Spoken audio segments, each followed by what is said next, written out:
আমি যা দেখতে পাচ্ছি আজকের এই মাহফিলে ডানে এবং আমার সামনে যত মানুষ আজকের মাহফিলে এসেছেন, যদি আমার ভুল না হয় সবাই আপনারা নিজেরাই একবার তাকায় দেখেন পুরো মাহফিলটাকে। Try to observe this situation, একটু দেখেন সবাই। আচ্ছা, ওরে বাবা উঠে গেছে এদিকে এদিকে।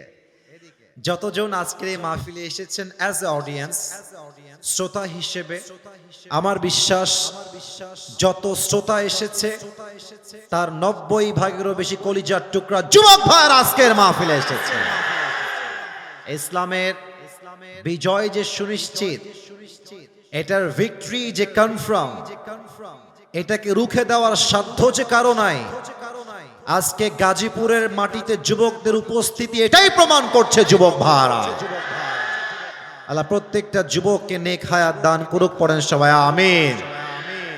তবে শুরুতে কিছু কথা বলবো, এটা না বললে হবে না। এখানে আমার বামে যারা আছেন, they are very honorable person, they are very respected person, we all respect them too much. আমরা সবাই তাদেরকে সম্মান করি না যুবক ভাইরা? অবশ্যই আমরা সম্মান করি। সবাই আমাদের এখানে মান্যগণ্য ব্যক্তি এবং তারা সবাই অসাধারণ পার্সোনালিটি বিলং করেন বলে আমি বিশ্বাস রাখি। তবে মাহফিল কমিটি, অ্যারেঞ্জমেন্ট কমিটি এবং সবাইকে আমি বলবো, মাহফিলের সিস্টেম হবে, এটা আমি আদবের সাথে বলছি। কারো প্রতি আমার কোনো রাগ নেই, ঢাক নেই, কোনো প্রকার ক্ষোভ নেই। গাজীপুর ঢাকার মধ্যে পড়ে। ঢাকা হচ্ছে বাংলাদেশের রাজধানী, father of all the father's, brand of all the brand, তাই না? গাজীপুর এমন একটা জেলা ঢাকার ভেতরে, আমরা জানি 5 আগস্টের পূর্বে গাজীপুরের অনেক যুবকরা দেশকে স্বাধীন করবার জন্য শহীদ হয়ে গিয়েছে। এবং আপনারা দেখবেন সময় টিভি, যত টিভি আছে, যত নিউজ চ্যানেল আছে, গাজীপুরে মানুষকে যেভাবে হত্যা করা হয়েছে, খুব বড় মর্মান্তিক কথা এটা, বড় মর্মান্তিক কথা এটা। এবং ওনারা বললেন ওনারা জেল খেটেছেন, বাড়ির থেকে বাহিরে ছিলেন, এটা খুবই কষ্টের কথা। আমরা একটা কথা আজকে এই মাহফিল থেকে অ্যানাউন্সমেন্ট দিতে চাই, আগামীতে কোন স্বৈরাচারকে এই দেশে আমরা চুল পরিমাণ বরদাস্ত করব না। গাজীপুরে এখানে অনেক বিএনপির ভাইরা আছেন, হয়তো অনেক আওয়ামী লীগের ভাইরাও মেবি থাকতে পারেন, এবং আমরা অনেক যুবক ভাইরা আজকের মাহফিলে আছি। কথা হবে না, আমি কথা বলি, লেট মি টক। আমি বলছি, আমি একজন দেশের সিটিজেন হিসেবে, নাগরিক হিসেবে আজ 2টা দাবির কথা বলবো, এন্ড দেন আমি আমার সেন্ট্রাল থিম বা সাবজেক্ট ম্যাটারে ফিরে যাওয়ার সর্বোচ্চ চেষ্টা করব। দেখেন, লুক অ্যাট মাই 2 ফিঙ্গার্স। আজকে আমার আগামীর নির্বাচন নিয়ে 2টা দাবি আছে। বলেন সবাই, কয়টা? আর ভি জোর সে বলো, কয়টা? 2টা দাবি। যদি আপনারা একমত হন, অনেক মিডিয়ার ভাইরা একটা কভারেজ নিচ্ছে, আপনারা আমাকে অ্যাপ্রিশিয়েট করবেন, আওয়াজ দিয়ে, দিল খুলে, জবান খুলে। নাম্বার 1, আগামীতে এই দেশে নির্বাচন হবে, কোন একজন প্রধানমন্ত্রী নেক্সট টাইমে এই দেশে সিলেক্ট হবেন, এটা আমরা মনে প্রাণে বিশ্বাস রাখি। তবে as a Muslim, as a believer, একজন ইমানদার হিসেবে 1 নাম্বার দাবি আমাদের, আগামীতে আমরা এই সোনার বাংলাদেশে কোন নারীকে ক্ষমতার চেয়ারে দেখতে চাই না। দ্বিমত না একমত? এত আস্তে বললে তো একমত হয় না। দ্বিমত না একমত? আপনি যেই দলেরই হন, একটা হাদিস মাথায় রাখবেন। আল্লাহর হাবিব বলেছেন, সেই জাতি কখনো উন্নতির চূড়ান্ত পর্যায়ে পৌঁছাতে পারবে না যেই জাতির নেতৃত্বের চেয়ারে নারী বসে থাকে। 1 নাম্বার, কোন নারীকে আমরা আগামীতে প্রাইম মিনিস্টার হিসেবে দেখতে চাই না। নাম্বার 1। নাম্বার 2, এটা আমাদের প্রাণের দাবি, একটু বুঝে শুনবেন। আমরা যে জাস্ট পুরুষ চাই ক্ষমতার চেয়ারে, it's exactly not like that. আমরা শুধুই পুরুষ চাই না, আমরা চাই এমন একজন পুরুষ আগামীতে আমার এই বাংলাদেশের প্রধানমন্ত্রী হবেন, যিনি এই দেশের প্রধানমন্ত্রীও হবেন এবং তার যোগ্যতা, তার কোয়ালিফিকেশন এতটা হাইলি কোয়ালিফাইড হবে তিনি দেশের প্রধানমন্ত্রীও হবেন। এট দ্য সেম টাইম তিনি চাইলে জাতীয় মসজিদ বাইতুল মুকাররমে দাঁড়িয়ে জুমার খুতবা দেওয়ার যোগ্যতাও রাখবেন। এমন নেতা let me talk please don't shout, let me talk। আমরা এমন নেতা আগামীতে চাই কি চাই না? এবার আমাকে মূল কথায় ফিরে এসে উত্তর দেন।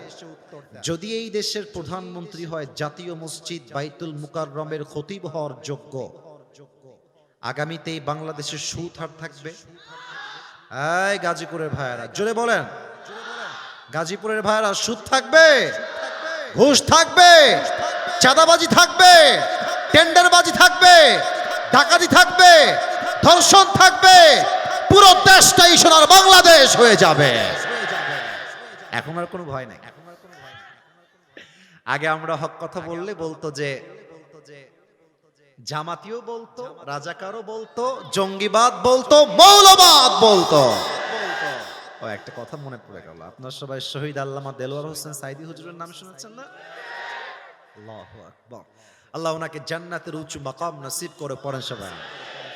গাজীপুরের মানুষ আসলে অ্যাক্টিভ, আর যে আমিনের সাউন্ড পাচ্ছি আর ঠিক বেঠিকের সাউন্ড পাচ্ছি, এটা ফার্স্ট স্টেপে প্রমাণ হয়ে গেছে গাজীপুরের সন্তান কেউ কাপুরুষের সন্তান নয়, সব বীর পুরুষের সন্তান বসে আছে। শহীদ আল্লামা দেলোয়ার হোসেন সাইদি হুজুর বলতেন, যারা আমাদেরকে মৌলবাদী বলে গালি দাও, হ্যাঁ আমরা মোটেও রাগ করি না। কেন রাগ করি না? মৌল আসছে মূল থেকে। মূল মানে হলো কোরআন, মূল মানে হাদিস, মূল মানে হচ্ছে আল্লাহ তাআলা, মূল মানে হচ্ছে হিজ লাস্ট মেসেঞ্জার মুহাম্মদ সাল্লাল্লাহু আলাইহি ওয়াসাল্লাম। তো যারা তোমরা আমাদেরকে মৌলবাদী বলে গালি দাও, আমরা হলাম মূলবাদী, তোমরা সব আগাবাদী। এবার বলেন তো, গাছের আগায় শক্তি বেশি না গোড়ায় শক্তি বেশি? উনি বলতেন তোমরা থাকো গাছের আগায়, বাড়াবাড়ি বেশি কইরো না সোনামণিরা, হ্যাঁ জুলুমের রাজনীতি কইরো না, আলেমদেরকে ধরে জেলখানায় বন্দী করো না। যদি বেশি বাড়াবাড়ি করো, সময় আসবে এমন 16 কোটি মানুষ গাছের গোড়ায় একটা ঝাঁকুনি দিবে, মামুর বাড়ি দিল্লি গিয়ে পড়বা, দিল্লি গিয়েই তারা পড়েছে। অতএব স্পষ্ট ভাষায় আমার আজকে মাহফিলে পায়গাম, স্পষ্ট মেসেজ সবার জন্য, যদি আগামীতে আমার এই বাংলাদেশের ক্ষমতার চেয়ারে কোন স্বৈরাচার বসতে চায়, সেই স্বৈরাচারকে আবার পতন ঘটাবার জন্য এই গাজীপুরের মাটির থেকে একটা শহীদ আবু সাইদ নয়, দুইটা শহীদ আবু সাইদ নয়, হাজার হাজার শহীদ আবু সাইদ মাথায় কাফনের কাপড় বেঁধে বুকের তাজা রক্ত দিয়ে শহীদ হওয়ার জন্য আল্লাহর রাস্তায় জিহাদ করতে বাধ্য হবে। কারা কারা দুটো হাত তুলে আল্লাহকে দেখায় দাও।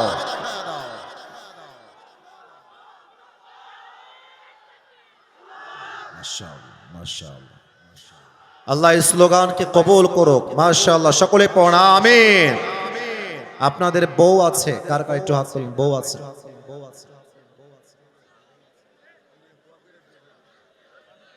বউ আছে, আচ্ছা হাত নামান, হাত নামান। শীতকালে খুব মজায় আছেন আপনারা, আমি বুঝতেছি। এবার যাদের বউ নাই, খুবই কষ্টে আছে, তারা একটু হাত। আমি কি ভুল দেখছি নাকি? কারো বউ নাই? ইন্না লিল্লাহি ওয়া ইন্না ইলাইহি রাজিউন। হাত নামান, হাত নামান। আহা, খুবই কষ্টের বিষয় যুবক ভাইয়ের। আমি মাঝে মাঝে আমার মাহফিলগুলোতে মজা করেই বলি, যার বউ নাই তার কিছু নাই, নাই নাই কিছু নাই। আর আমি আমার বাবাদেরকে বলবো, আব্বাজান আপনার ছেলের চরিত্র কম্বল দিয়ে রক্ষা করা যাবে না, আপনার ছেলের চরিত্র ল্যাপ দিয়ে রক্ষা করা যাবে না। যুবকদের চরিত্র রক্ষা করতে একমাত্র চরিত্রবান যুবকের বউয়ের দরকার। আল্লাহ আব্বাজানরা বোঝে না, বোঝে না। আল্লাহ আব্বাজানদেরকে বোঝার তৌফিক দান করুক, পড়েন সবাই আমিন। আচ্ছা, সবাই বিয়ের পক্ষে না বিপক্ষে? আমার বিশ্বাস অল্প বয়সে বিয়ে হয়ে গেলে এই দেশে জেনার সংখ্যা কমবে, বিয়ের সংখ্যা বেড়ে যাবে। আল্লাহ আব্বাজানদেরকে বোঝার তৌফিক দান করুক, পড়া আমিন। আসলে বাবারা মাঝে মাঝে বোঝে না তা না, কিন্তু আমি বলতে লজ্জা পাচ্ছি। অনেক মেয়েরা আমার ওয়াজ শুনছে, আমি জানি they are very educated and very qualified. আমি জানি, আমি কোনো বোনকে অসম্মান করে কথা বলছি না, তবে বলতে বাধ্য হচ্ছি যে দেশের ৮০% মেয়ে বিয়ের সময় চরিত্র নয়, টাকাকে সবচেয়ে বেশি এরা গুরুত্ব দেওয়ার চেষ্টা করে। এবং আমি ঢাকা শহরের কথা কি বলবো, টাকা পাইলে কিছু মেয়েরা টাকলার সঙ্গ বিয়ের পিড়িতে বসে যায়।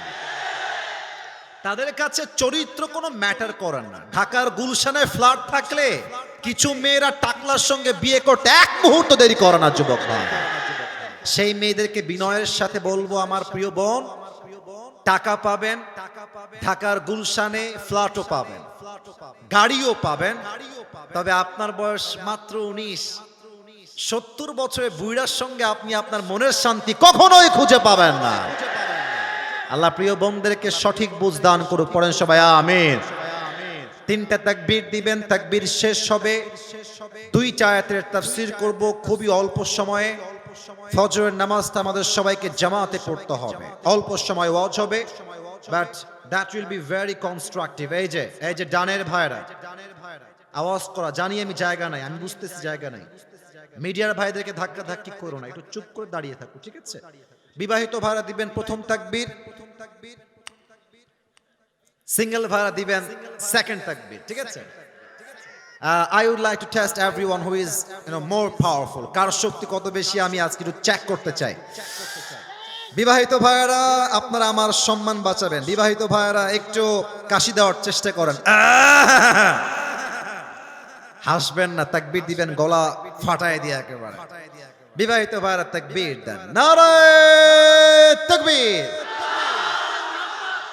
সর্বনাশ, মুরব্বির লাভ দিয়ে উঠছে।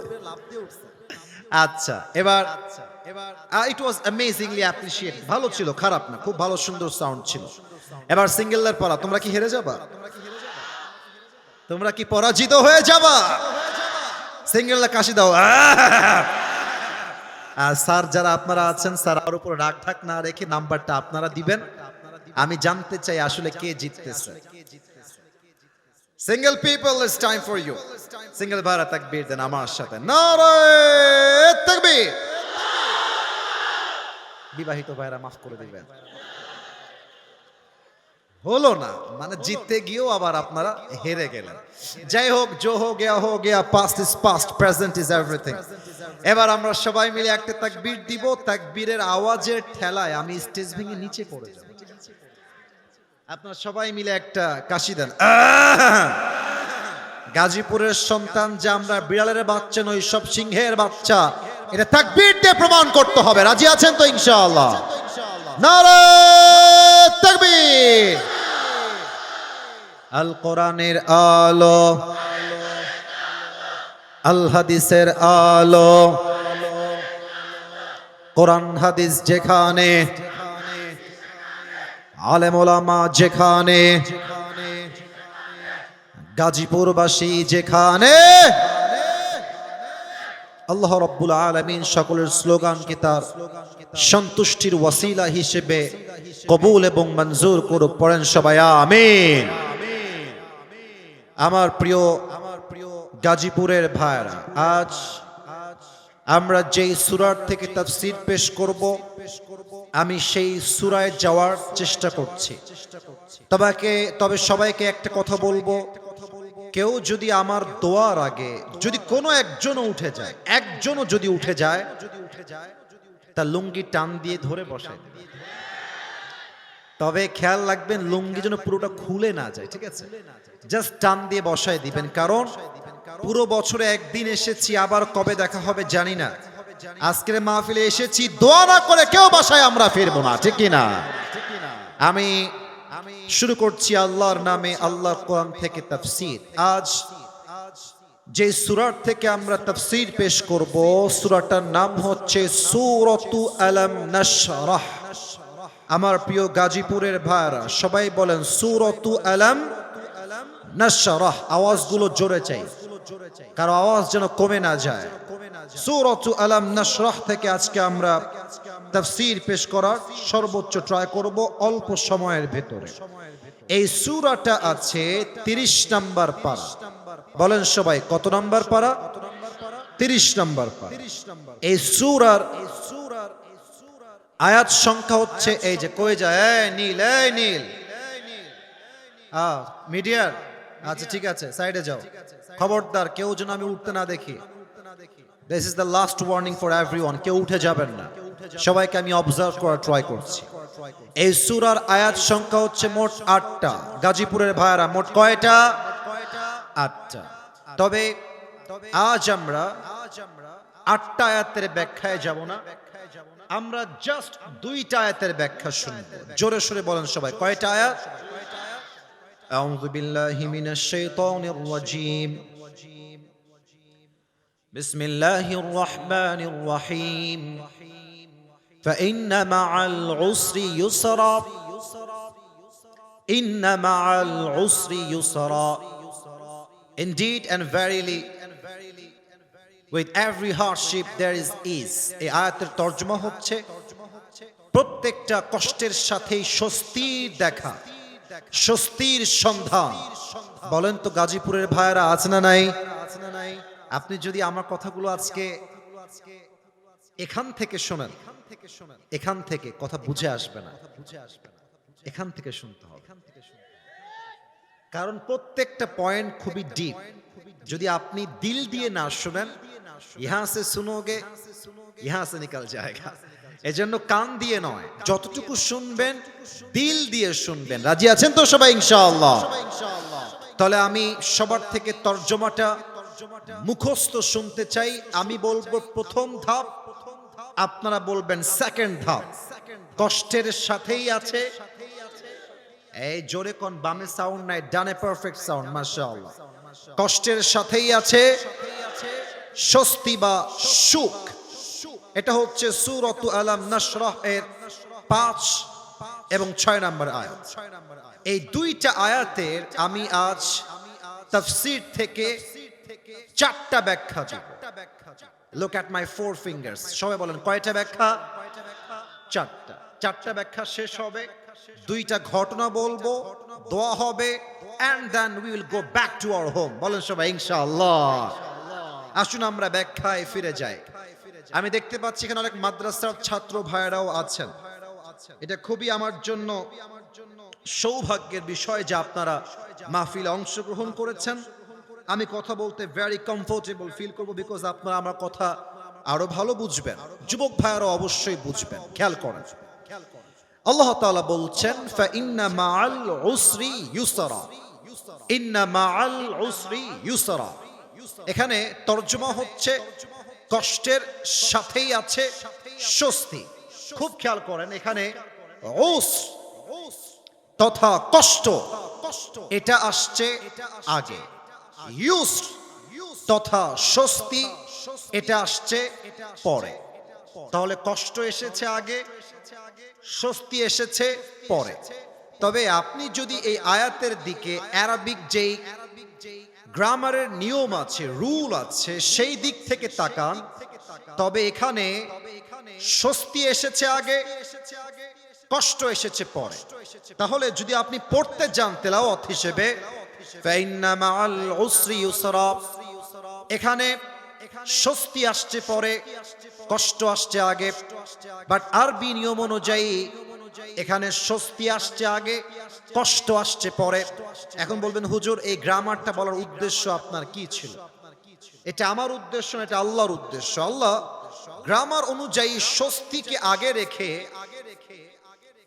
এটা বোঝাতে চায় যে বান্দা, তোর জীবনে যত কষ্ট আসুক, তোর ফোকাস, তোর পার্সপেক্টিভ, তোর দৃষ্টিকোণ কষ্টের দিকে হবে না, স্বস্তির দিকে হবে।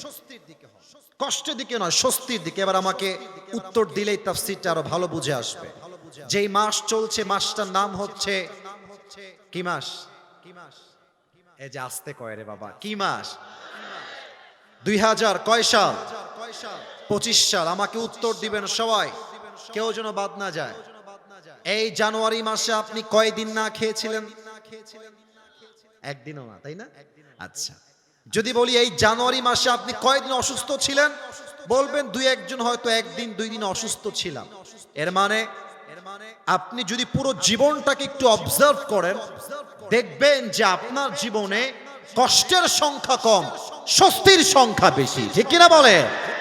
আল্লাহ বলছে, বান্দা কষ্টের দিকে তাকাস না, স্বস্তির দিকে তাকিয়ে দেখ, তোকে তোর জীবনটাকে সুন্দর করে দিবে একজন। তিনি কে?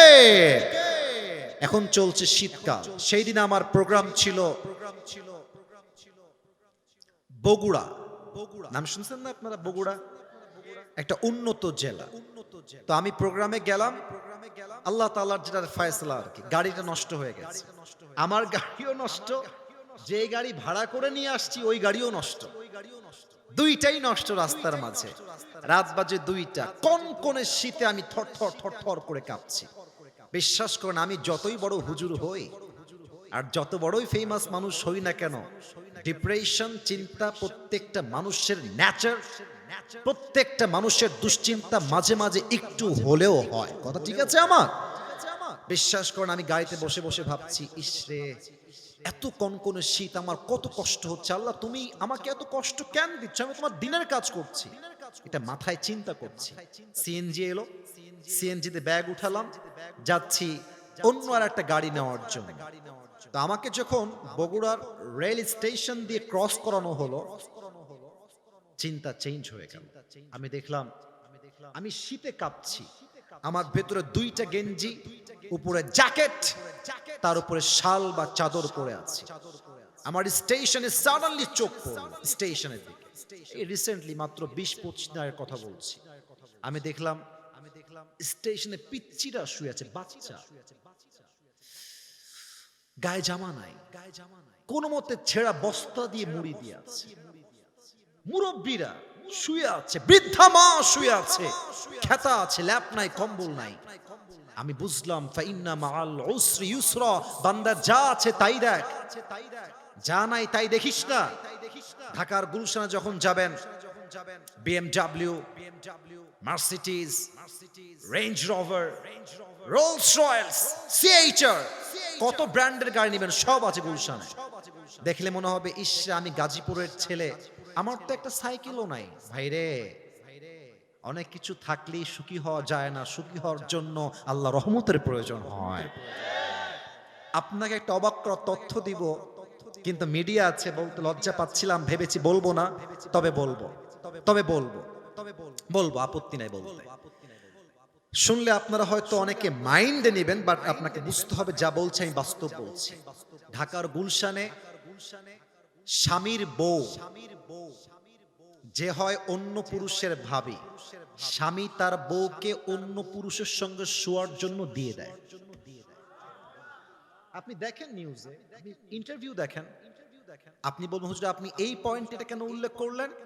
আমি বলবো, ভাইজান, ঢাকার গুলশানের লোকের কাছে রোলস রয়েলস আছে, দামি ফ্ল্যাট আছে, বাট তাদের কাছে চরিত্রের 2 পয়সা কোনো মূল্য নাই। আপনার কাছে হয়তো বা গাজীপুরে বড় একটা বাড়ি নাই, হয়তো টিনের ছাপরা আছে, বাট আপনাকে মাথায় রাখতে হবে, ওর টাকা থাকতে পারে, ওর মনের সুখ নাই। আল্লাহ আমাকে টাকা কম দিয়েছে, মনের সুখ বেশি দিয়েছে। ঠিক কিনা বলেন? আল্লাহ বলছে, বান্দা কষ্টের দিকে নয়, আমি আল্লাহ তোমাকে যেই স্বস্তি দান করেছি সেই স্বস্তির দিকে তাকাও। 1 নাম্বার ব্যাখ্যা, আমাদের ফোকাস হবে স্বস্তির দিকে, কষ্টের দিকে নয়। 1 নাম্বার ব্যাখ্যা। 2 নাম্বার, খেয়াল করো, ফাইন্না মাআল উসরি ইউসরা। এখানে আল উস, কষ্ট। এই যে আমার মাদ্রাসার ছাত্র ভাইয়েরা আমার দিকে তাকান, এখানে আলিফ লাম আসছে, আল উস অর্থাৎ এটা মারিফা, নির্দিষ্ট। কষ্ট জীবনে কার কোনটা আছে এটা সবাই আমরা জানি। মনে করেন আপনার বউ খারাপ, এটা আপনি জানেন। আপনার চাকরি লাগবে, এটাই কষ্ট, এটা আপনি জানেন।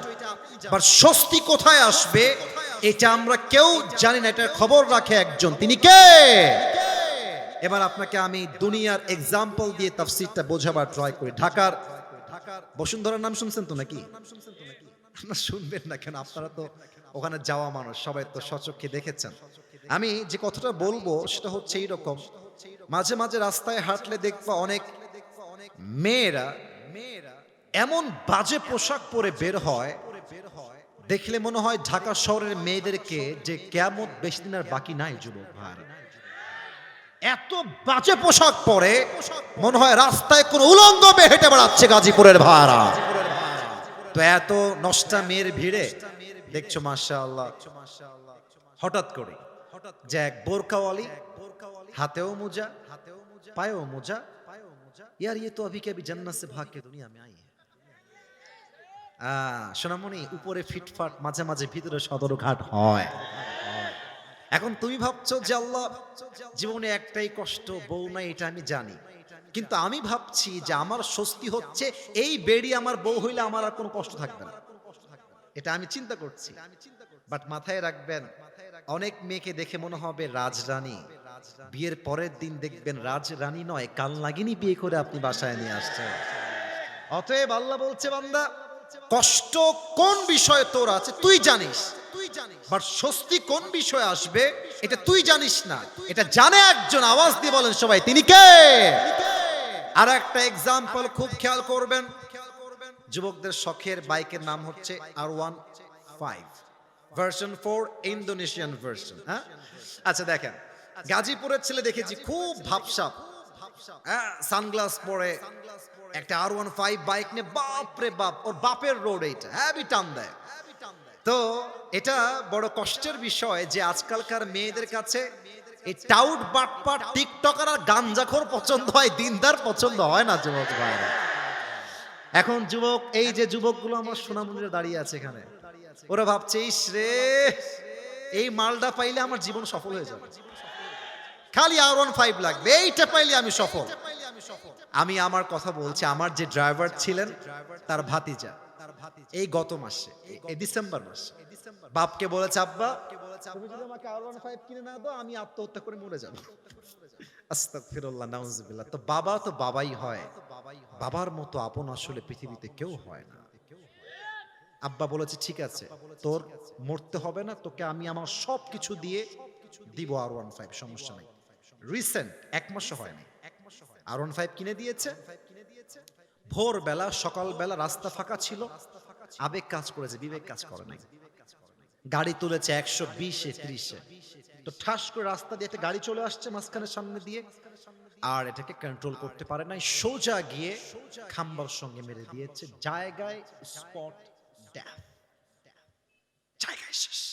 আল্লাহ বলছে, বান্দা তুই ভাবছিস R15 পেলেই সুখ, তুই ভাবছিস ঢাকার গুলশানে ফ্ল্যাট কিনতে পারলেই সুখ, তুই ভাবছিস ব্র্যান্ডের কাপড় পরলেই সুখ, তুই ভাবছিস অমুক কোম্পানিতে চাকরি পেলেই সুখ। না না, তোর সুখের খবর তুই জানিস না, তোর স্বস্তি আসবে কোথায় এটা একমাত্র খবর রাখে একজন, তিনি কে? কথা কি বোঝা যায়? আমার তাফসীরের কথাগুলো কি বোঝা যায়? যায় যায় যায়। তাহলে এটা কয় নাম্বার পয়েন্ট গেল? এই ভাইরা জোরে কোন সবাই কয়? 3 নাম্বার পয়েন্ট আরো বড় মারাত্মক, একটু খেয়াল করবেন। ফা ইন্না মাআল উসরি ইউসরা, ইন্না মাআল উসরি ইউসরা। দুইটা আয়াতের শুরুতে একটা হরফ আছে, এটা হচ্ছে ইন্না। সবার থেকে জানতে চাই এই হরফটার নাম কি? এই যে আমার কওমি ছাত্র ভাইরা যারা আছেন, they know this very well, তারা আমার চাইতে আরো ভালো জানে। এটা হচ্ছে হুরুফে মুশাব্বাহা বিল ফিআল। যখন ইন্না কোনো বাক্যের শুরুতে আসে, বাক্যের মাঝে যেই সন্দেহ থাকে সেই সন্দেহ সব দূর করে দেয়। অনেক যুবক মনে মনে ভাবে যে বয়স তো 25 হয়ে গেল, বিয়ে কি শালা হবেই না আমার? হ্যাঁ, এরকম আছে, বিয়ে কি হবেই না, আমি কি আজীবন সিঙ্গেল মরবো? এটা আমিও ভাবতাম। তো আল্লাহ বলছে, বান্দা যতই টেনশন করিস না, ফা ইন্না মাআল উসরি ইউসরা, নিশ্চিত তোর সমস্ত হতাশা দূর করবে একজন, তিনি কে? ফা ইন্না, নিশ্চিত কষ্ট দূর হবে। 4 নাম্বার ব্যাখ্যা, শেষ ব্যাখ্যা আমার, আল্লাহ রাব্বুল আলামিন বলছে ফা ইন্না মাআল উসরি ইউসরা। এখানে তরজমা হবে কষ্টের সাথেই আছে সুখ। আমরা তরজমা মাঝে মাঝে করি কষ্টের পরেই সুখ, এটা ভুল তরজমা, এই তরজমা করা যাবে না। কারণ কি? খেয়াল করা, যদি কষ্টের পরেই সুখ তরজমা হতো তাহলে আল্লাহ বলতেন ফা ইন্না বা'দাল উসরি ইউসরা। কিন্তু কষ্টের পরেই সুখ নয়, কষ্টের সাথেই স্বস্তি। আল্লাহ বলছে ফাইন্না মাল উসরি ইউসরা। এর ব্যাখ্যায় একটা ঘটনা বলতে চাই আমি আমার জীবন থেকে, বলা যাবে নাকি যাবে না? আপনারা আমাকে ফেসবুকে আগে দেখেছেন নাকি কখনো? মানে আপনারা সব আমাকে চেনেন নাকি? আমার যে একবার গাড়ি অ্যাক্সিডেন্ট হয়েছিল, এটা কি আপনারা দেখছেন কেউ কেউ? আচ্ছা, মাশাআল্লাহ।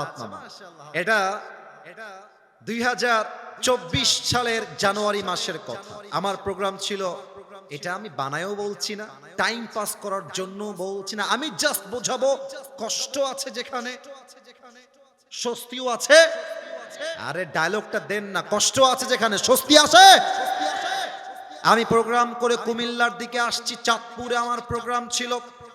গাড়িটা যমুনা ফিউচার পার্কের পাশে যে ব্র্যান্ড নিউ শোরুম গুলো আছে না, ওই পাশে ডান দিকে ঢুকে যে গাড়িটা কিনেছি জানুয়ারি মাসের 1 তারিখে। তো কিনেছি আসলে দামি গাড়ি, মোটামুটি অনেক দাম ছিল ওই সময়। মার্কেট প্রাইস মেবি 55 লাখ ছিল। এটা শো অফ না, আপনি একটু পরে বুঝবেন জানি আসলে কি বলতে চাই আপনাকে। তো গাড়িটা কিনে খুব শখের গাড়ি, মাশাআল্লাহ, খুবই সার্ভিস ভালো এন্ড লুকিং জাস্ট ওয়াও, দেখতেও সুন্দর। তো চাঁদপুর থেকে আমার প্রোগ্রাম, আমি আসবো কুমিল্লাতে, এসে ঘুমাবো। তো দেখবেন যে গ্রামের যে রাস্তাগুলো হয় টিরিং বিরিং রাস্তা, একবার ডানে গিয়ে আবার বামে গিয়ে আবার ডানে। তা আমার ড্রাইভার সাহেবের এমন আবেগ কাজ করেছে, গ্রামের রাস্তায় গাড়ি তুলেছে 80-তে।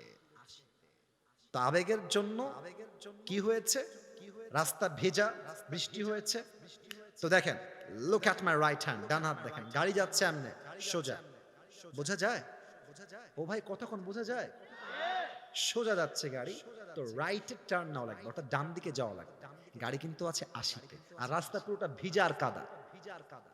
তো আমার ড্রাইভার সাহেবের যে আবেগ কাজ করেছে, বিবেক কাজ করে নাই। 80-তে গাড়ি আছে, তো এই দেখেন ঠাস করে ইউটার্ন নেওয়ার জন্য গাড়িটা এমনে ঘুরাইছে। গাড়িটা ডান দিকে না গিয়ে সোজা খাদে চলে গিয়েছে। আর খাদে গেছে কেমনে আমি বুঝাই বলি। একবার এমনে উল্টাইছে, আবার উল্টাইছে, থার্ড টাইম আমি বুঝলাম আমি জমিনের পানিতে পড়লাম। আমি তো অলরেডি কালেমা পড়ে ফেলেছি, তখন খুব সিরিয়াস ছিলাম। আসলে সবাই কালেমা পড়েছে, আমরা যারা ছিলাম সবাই মোটামুটি কালেমা পড়ে ফেলেছি। তো গাড়ি যখন নিচে পড়ে গেল, আমি দেখতে পাচ্ছি ভেতর থেকে পানি উঠছে। গাড়ির ভেতরে পানি অলরেডি উঠে গেছে। আমার সামনে যিনি ছিলেন এক গ্লাসে বাড়ি দিয়েছে, এক বাড়িতে গ্লাস ভেঙে গেছে। ও জানলা দিয়ে লাফ দিয়েছে পানির ভেতরে, ওখানে নেমে গেছে। আর আমরা ছিলাম 7 জন। গাড়ির এমন জোরে আওয়াজ হয়েছে কুমিল্লাতে, অনেক এলাকার লোক ওখানে চলে আসছে, আশেপাশে সবাই চলে আসছে। কি হলো রে, কে এখানে, বেঁচে আছে কিনা মরে গেল, সবাই দেখতে চলে আসছে। কোনো মতে আমাকে গাড়ি থেকে বের করা হলো। আমি পানির থেকে উপরে উঠলাম।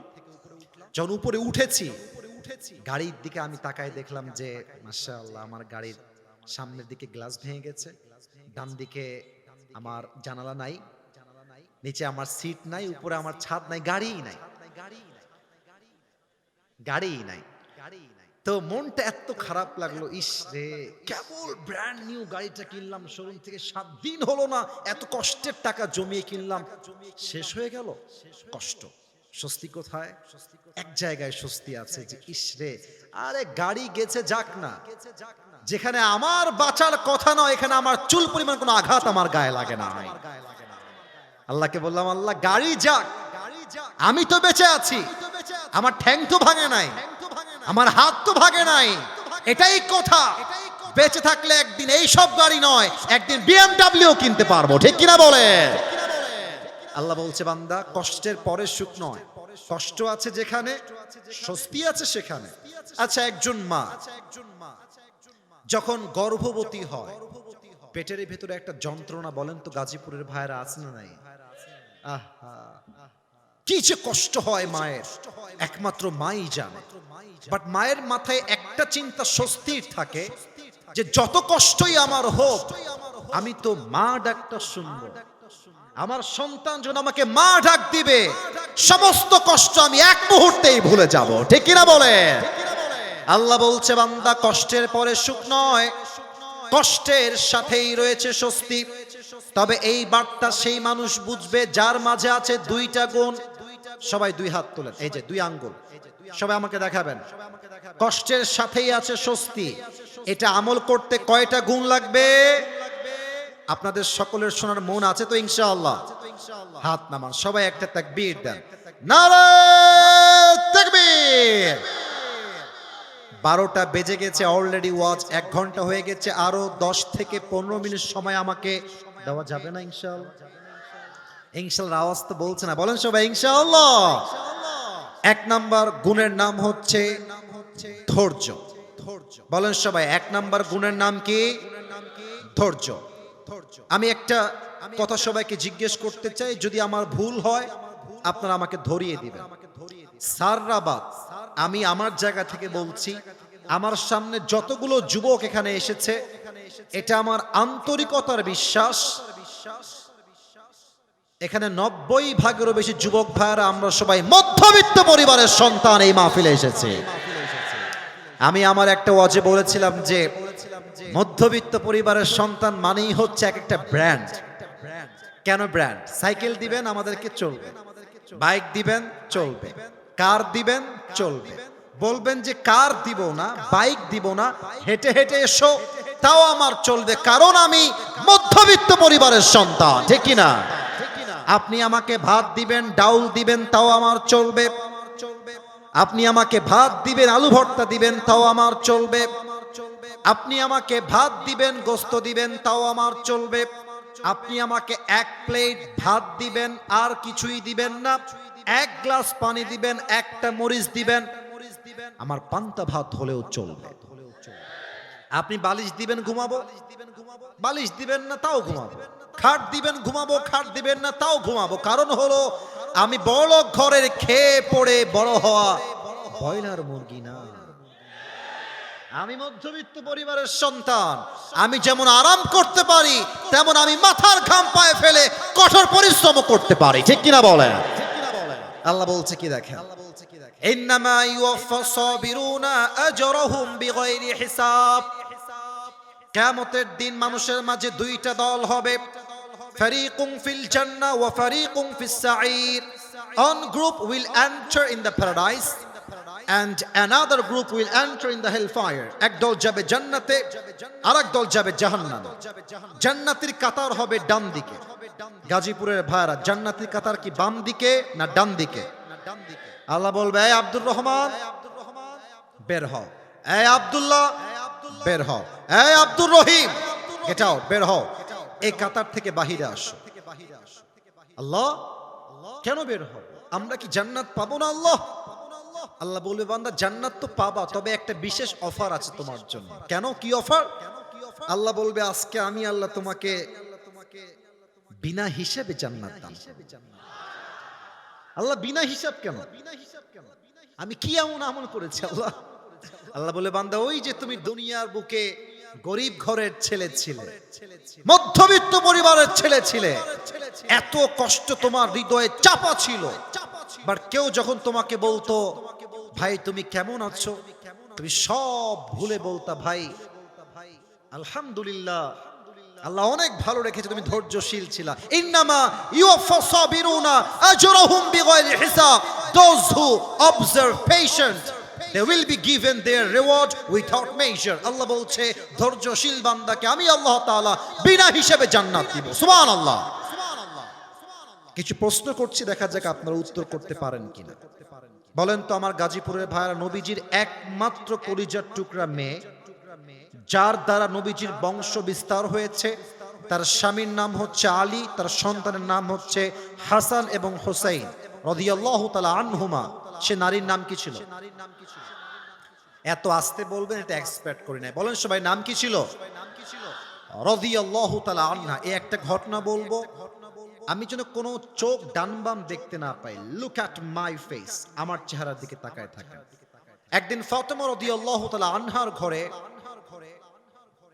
এত অভাব, হাদিসে আসছে 3 দিন যাবত চুলায় আগুন জ্বলে না, ভাত নাই, ডাল নাই, চাল নাই, কিছুই নাই।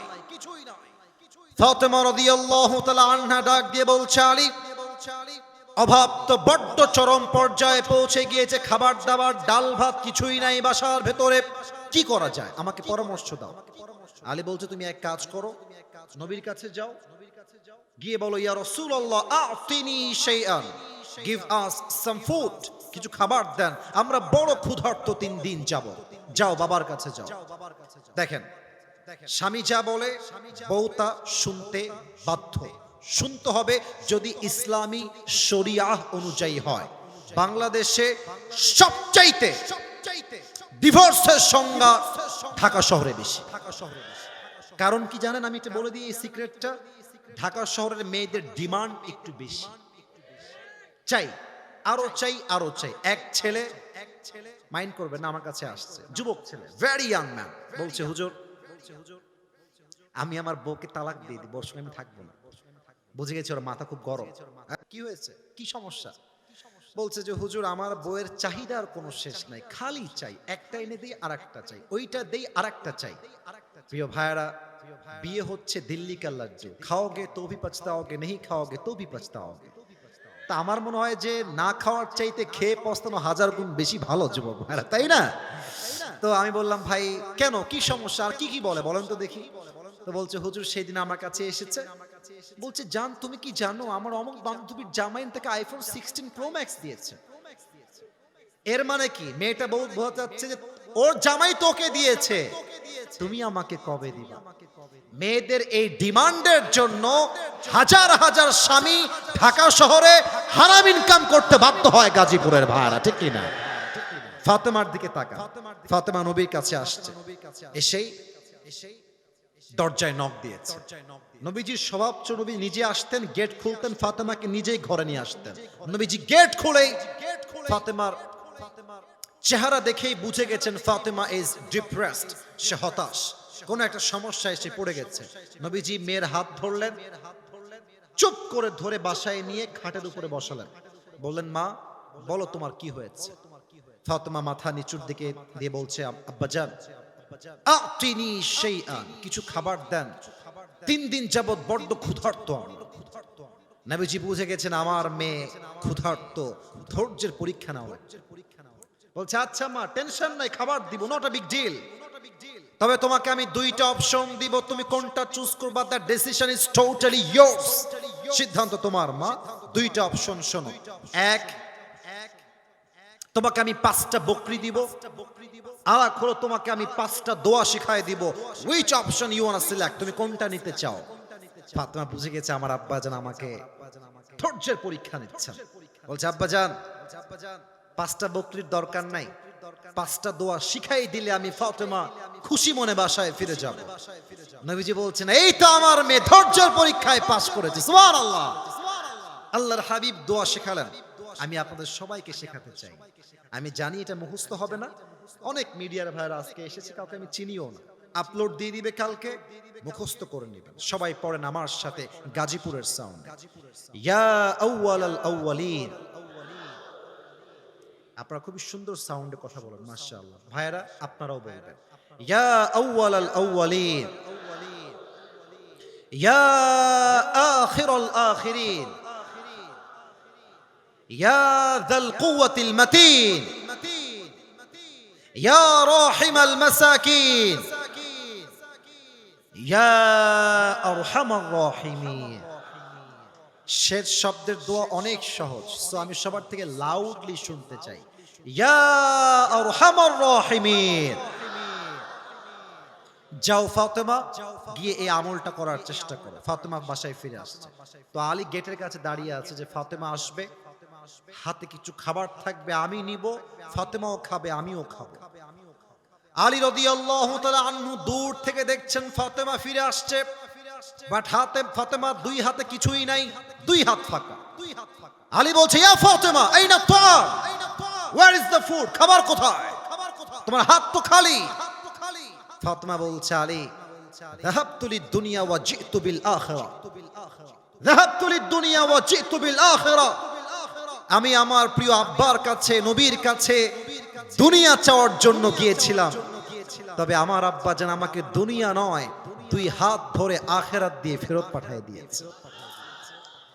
আলী বলছে হবে না, পেটের যন্ত্রণা আর সহ্য হচ্ছে না, এবার আমি যাব।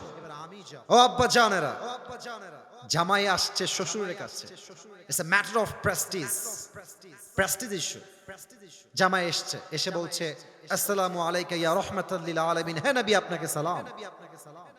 নবী তো বুঝে গেছে যে আলী কেন এসেছে। জামাই বসো, কি দিব বলো, কি চাই? বলছে নবী হে 3 দিন যাবত বড্ড অভাব, যদি কিছু খাবার দিতেন বড্ড মেহেরবানি হতো আপনার ব্যাপারে। নবীজি বলছে ঠিক আছে খাবার দিব, তবে 2টা অপশন তোমাকে দিচ্ছি, তুমি কোনটা নিবা? The decision is totally yours. নবীজি জামাইয়ের সবরের পরীক্ষা নিচ্ছে, বলছে তোমাকে আমি 5000 বকরি দিব। আগে বলেছিল 5টা, এবার সংখ্যা বেড়ে 5000। 5000 বকরি দিব আর 5টা দোয়া দিব। Which option you wanna select? তুমি কোনটা নিতে চাও আলী? আলী বুঝে গেছে আমার শ্বশুর আমাকে ধৈর্যের পরীক্ষা দিচ্ছে।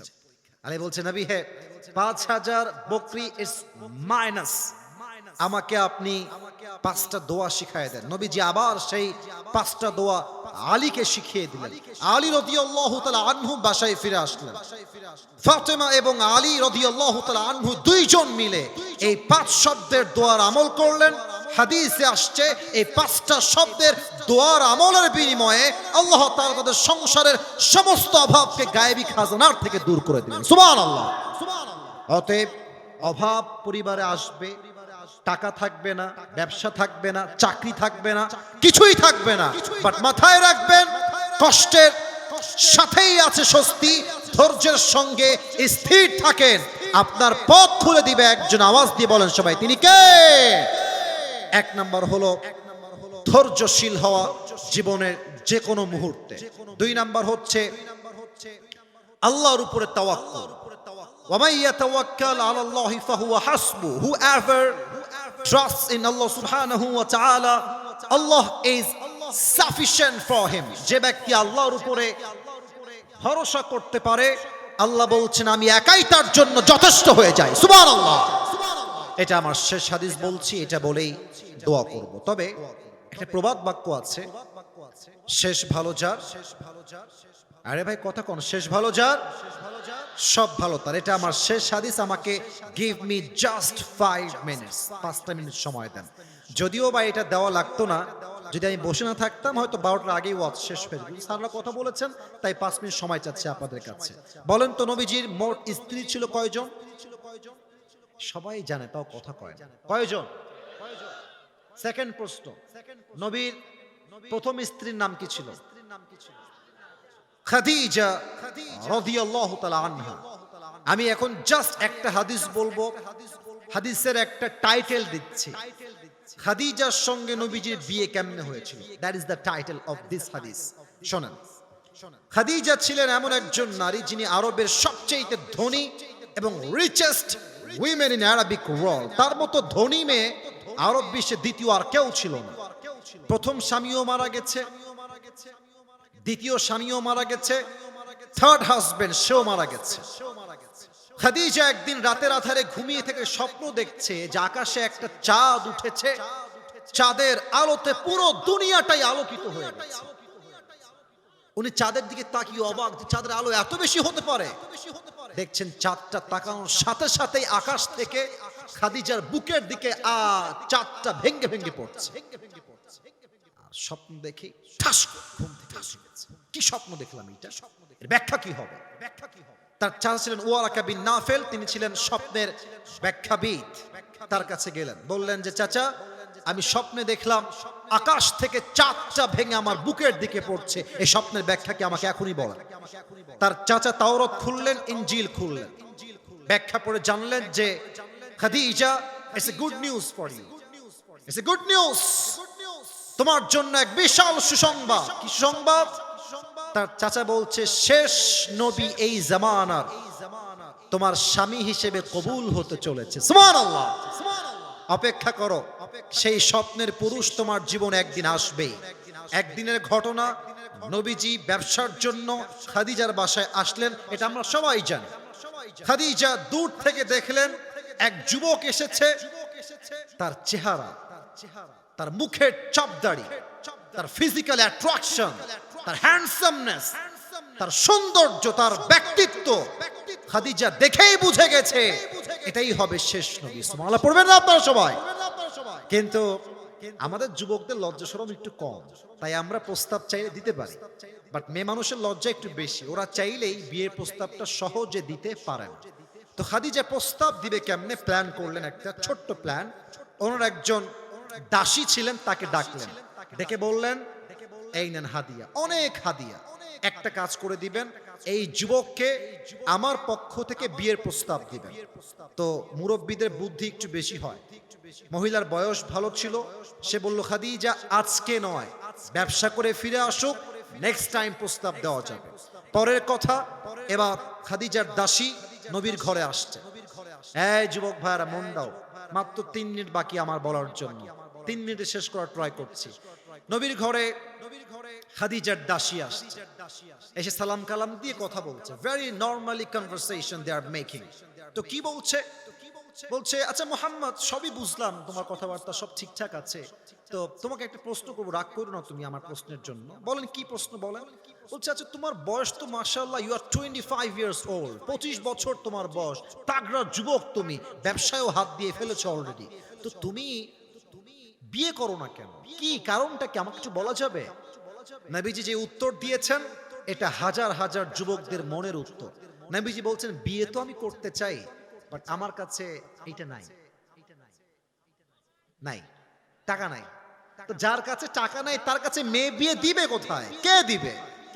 এবার তার দাসী ছিল খুব চালাক, বলছে আরে টাকার চিন্তা তোমার, আরে it's not a big deal, আমার কাছে এমন একজন মেয়ে আছে যেই মেয়েকে বিয়ে করলে তোমার মোহর দেওয়া লাগবে না, খাবার দেওয়া লাগবে না, বাড়ি দেওয়া লাগবে না, পোশাক দেওয়া লাগবে না, বরং সেই মেয়েকে কবুল করে বিয়ে করলে তোমাকে সেই মেয়ে তোমার সবকিছু অ্যারেঞ্জমেন্ট করে দিবে। সুবহানাল্লাহ পড়বেন না আপনারা?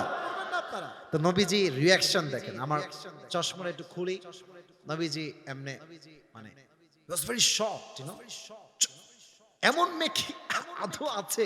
কোথায় পাবো এমন মেয়ের সন্ধান? মাসমুহা, সেই মেয়ের নাম কি আমাকে বলেন। তো সে বলছে ইসমুহা খাদিজা, তার নাম হলো খাদিজা, তুমি কি বিয়ে করবা? অবাক করার বিষয় হচ্ছে নবীজি আগের থেকেই খাদিজা রাদিয়াল্লাহু তাআলা আনহাকে মনে প্রাণে পছন্দ করতেন, তবে it's a matter of money, matter of money. মনে রাখবেন, বড়লোক ঘরের ছেলে গরিব ঘরের মেয়েকে বিয়ে করে, বাট বড়লোক ঘরের মেয়ে কখনো গরিব ঘরের ছেলেকে বিয়ে করে না। তো নবীজি ভাবছে প্রস্তাব দিব কেমনে, আমি তো গরিব ঘরের ছেলে।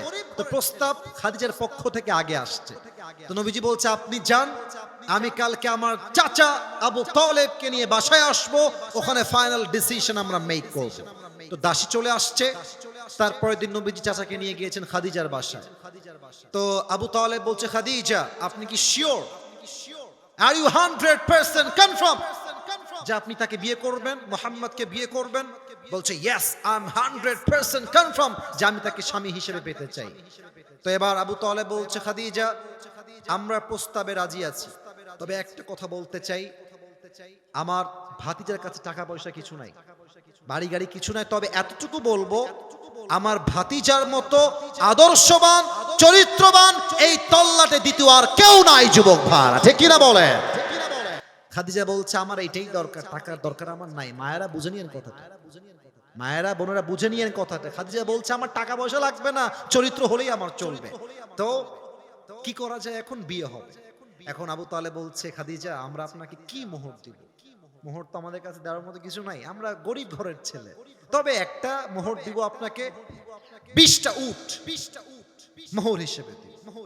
বলছে ঠিক আছে যা দিবেন তাতেই আমি খুশি। 20টা উট মোহর দেওয়া হলো, বিয়ে হয়ে গেল। এখন বিয়ের পরে মেহমান আসছে, বর পক্ষ কনে পক্ষ, কিছু খাওয়া দাওয়ার আয়োজন করার দরকার আছে না? বোঝে না, খাওয়া দাওয়ার দরকার একটু আছে না ভাইরা, বলেন একটু অলিমার দরকার। তো খাদিজার মন কত বড়। খাদিজা বলছে যেহেতু আমার স্বামী গরিব ঘরের ছেলে, আপনারা আমার 20টা উট যে মোহর হিসেবে দিয়েছেন, এই 20টা উট মেহমানদের জন্য, মেহমানদারি করার জন্য আল্লাহর রাস্তায় জবাই করে দেন। সুবহানাল্লাহ। এবার বিয়ে হয়ে গেল, আকদ সম্পূর্ণ হয়ে গেল, বাসর। খাদিজা বাসর রাতে আগেই বসে আছে, নবীজি বাসর ঘরে এন্ট্রি নিয়েছেন, প্রবেশ করেছেন। হাদিসের শেষাংশে আমি আছি, এটাই শেষাংশ। নবীজি এসে খাদিজার পাশে বসেছে। তো নবীজি একটু নার্ভাস, মানে প্রথম বিয়ে হলে যা হয় আর কি। হ্যাঁ, বাসরাতে সবাই নার্ভাস ফিল করে, নবীজিও নার্ভাস। তো নবীজি চুপচাপ বসে আছে, খাদিজাও চুপচাপ বসে আছে। তো খাদিজা যেহেতু আগের থেকে একটু অভিজ্ঞ মানুষ, নবীর চাইতে একটু বেশি, তো খাদিজা নিজের থেকেই বলছে, আচ্ছা আপনি কি জানেন যে আমি আপনাকে স্বামী হিসেবে কেমনে পেয়েছি? আপনি কি জানেন এটা? নবীজি বলছেন, না তা তো আমি জানি না, আপনি কেমনে পেয়েছেন তো আপনি জানবেন, আমি কেমনে জানবো আপনার ঘটনা? তো খাদিজা বলতে, শোনেন তাহলে আমার ঘটনা। আমি যখন প্রথমবার বিয়ে করলাম, প্রথম বিয়েতে আমার এক সন্তান হলো, স্বামী আমাকে সন্তান রেখে দুনিয়ার থেকে বিদায় নিলেন। দ্বিতীয়বার বিয়ে করলাম, সন্তান হলো, তার নাম হলো হিন্দ, স্বামী মরে গেলেন, সন্তান থেকে গেল। থার্ড টাইম আবার বিয়ে করলাম, হতাশা সব কাটিয়ে আবার বিয়ে করলাম, সেই স্বামীও মারা গেল। পরে আমি নিয়ত করলাম আমার ভরসা আল্লাহর উপরে, আমার রব একদিন না একদিন আমাকে উত্তম জীবন সঙ্গী আজীবনের জন্য দান করবেন করবেন করবেন ইনশাআল্লাহ। এটা আমার ভরসা, তাওয়াক্কুল ছিল। এবং এই তাওয়াক্কুলকে আমি সামনে রেখে কোনো দিন কোনো পরপুরুষের সঙ্গে হারামে জড়াই নাই, কখনো কোনো পরপুরুষের দিকে চোখ তুলে তাকাই নাই, কখনো আমি আমার ব্রেইনে খারাপ হারাম কোনো অশ্লীল চিন্তা আনি নাই। আমি আমার ভরসা আল্লাহর উপরে রেখেছি। আমার মতো একজন নারীকে আল্লাহ তাআলা আপনার মতো চরিত্রবান যুবকের প্রথম স্ত্রী হিসেবে কবুল করে নিয়েছে। তাহলে কি বুঝলা? তোমার জীবনে আজকে বউ নাই, তুমি আমার বিয়ে হবে না, আব্বা আমি মরে যাবো, আমার বিয়ে নাই, বউ নাই, কিছু নাই, না, অপেক্ষা করো, ধৈর্য ধারণ করো, নিজেকে বাঁচাও। তোমার চরিত্র ভালো হলে তোমাকে আল্লাহ উত্তম চরিত্রে মেয়ে দান করবেই করবে ইনশাআল্লাহ, ঠিক কিনা বলো? অতএব যত কষ্টই আসুক, দুইটা বিষয়ে মাথা রেখে চলবেন। এক হলো ধৈর্য, দুই হচ্ছে তাওয়াক্কুল। ধৈর্য মানে কি? একদিন না একদিন ভালো ফলাফল আসবে। তাওয়াক্কুল মানে কি? আমার বিশ্বাস আমার রব আমাকে কখনো ঠকাইতে পারে না। সবাই এই দুইটা গুণ রাখতে রাজি আছেন তো ইনশাআল্লাহ? দুইটা হাত তোলেন সবাই, সবাই দুইটা হাত তুলেন। গাজীপুরের মানুষ কেউ হাত নামাবেন না আমি না বলা পর্যন্ত। আপনারা প্রমাণ করেছেন যে আসলেই আপনারা মাশাআল্লাহ ভদ্র ঘরের সন্তান। দোয়া আমার দায়িত্বে নেই, দোয়া আরেকজন করবেন। দোয়ার সময় চুপচাপ থাকবেন। আমি আগে একটা ওয়াদা করে নিই, বলেন সবাই হুজুর। এটা গাজীপুরের সাউন্ড হয় নাই, বলেন সবাই হুজুর। আমরা জোরে কোন, আমরা সবাই ওয়াদা করলাম আজ দোয়া না করে আমরা কেউ বাসায় ফিরে, এই যে আবার আমার হাত দেখেন, যাব না। এই জোরে কোন, যাব না। বলেন সবাই হাত তুলে ইনশাআল্লাহ। হাত নামান। এবার যদি কেউ দোয়ার মাঝে উঠে যায়, আল্লাহর হাবিব বলেছেন লা ঈমান আলা লিমাল্লা আমান আলা, যার ইমানের ঠিক নাই তার কথা ঠিক নাই, ঠিক কিনা বলে? যারা ওয়াদা দিয়েছেন কেউ যদি ডান বাম হয়ে যায় আমাকে ডাক দিবেন। দুই একটা প্রশ্ন আসছে, উত্তর না দেওয়াটাই উত্তম হবে, এর কারণ রাত অলরেডি অনেক গভীর হয়ে গেছে। হুজুর দোয়া করবেন, দোয়ার পরে আমরা একসঙ্গে বাসায় যাব। রাজি আছেন তো সবাই ইনশাআল্লাহ?